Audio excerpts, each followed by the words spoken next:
Hello guys, তোমরা সবাই কেমন আছো? আশা করছি ভালো আছো। তো আমি কোনো একটা ছোটো ভিডিওতে বলেছিলাম যে আমি শান্তিনগর মন্দিরটিকে নিয়ে ভিডিও দিব, তো আমি সেটাই নিয়ে চলে এসেছি। তো তোমরা সবাই দেখতে থাকো, আর যদি তোমাদের ভিডিওটা ভালো লেগে থাকে তাহলে লাইক, কমেন্ট, শেয়ার এবং সাবস্ক্রাইব করে দেবে।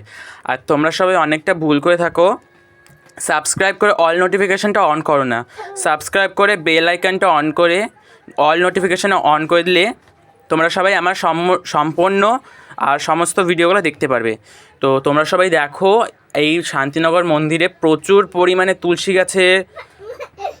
তুলসী গাছ রয়েছে অনেক পরিমাণে। তো আর যিনি এটা লাগান ওখানে বসে রয়েছেন, কথা বলছেন এক জায়গায়, তো ওনার কিছু বলতে পারলাম না। তো ওনার নাম হচ্ছে নিখিল দাস। আর এখানে আমি মন্দিরে চলে এসেছি। মন্দিরে পাঠের আগে একটা কীর্তন হয়, সেই পাঠের আগে কীর্তন হচ্ছে। তো এটা বিকালের সময়, কেউ মনে করবে না সকালের সময়। তো এখন পাঠের ব্যবস্থা হচ্ছে, পাঠ করতে এখন যিনি পাঠক বা কীর্তন করছেন উনি এখন পাঠ করবেন। আর এই মন্দিরটা দেখতে খুবই সুন্দর, আপনাদেরকে নাহলে কোনো দিন একটা মন্দিরের ট্যুর দিব। তো যাই হোক, উনি পাঠ করতে বসে পড়েছেন আর মন্দিরে ভক্তরা একে একে এসে গেছে। বলতে গেলে একে একে কি সবাই চলে এসেছে। আর এরা প্রতিদিনই আসে, আর হলো মাঝে মধ্যে অনেকটাই লোক, মানে কেউ ঘুরতে আসলে এখানে আসে তারা।